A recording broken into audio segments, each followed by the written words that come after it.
are you? I'm good. How are you? I am great. We're reuniting for something super special and something that's very close to our hearts. It's something we're both passionate about. Yeah. So we're very, very excited to share with everyone what we've been working hard on and what we've come up with.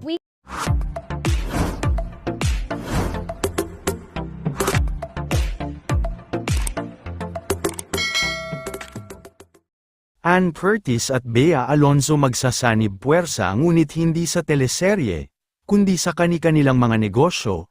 Tila excited na nga ang maraming fans matapos maglabas ng isang maikling video clip ang dalawang tinitingalang aktres na sina Ann Curtis at Bea Alonzo para sa kanilang inaabangang collaboration para sa BLK na isang makeup brand na pagmamay-ari Ann Curtis at Bash naman na isang brand ng bag na pagmamay-ari naman ni Bea Alonzo. Sa naturang video ay mapapanood ang dalawa na proud at masayang ipinapakita sa publiko ang kani-kanilang mga brand.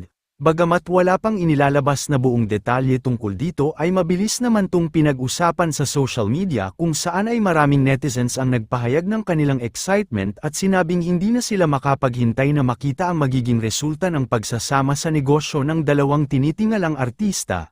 Sa maikling teaser naman ay napanood din ng fans ang ilan sa mga paghahanda ni Bea Alonzo at Ann Curtis para sa kanilang collaboration.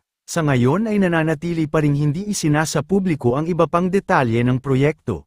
Pero isang bagay nga umano ang sigurado, ang talagang mas marami pang pasabog at behind-the-scenes moments ang dapat abangan sa official na paglulunsad ng BLK at Bash ngayong darating na July 30.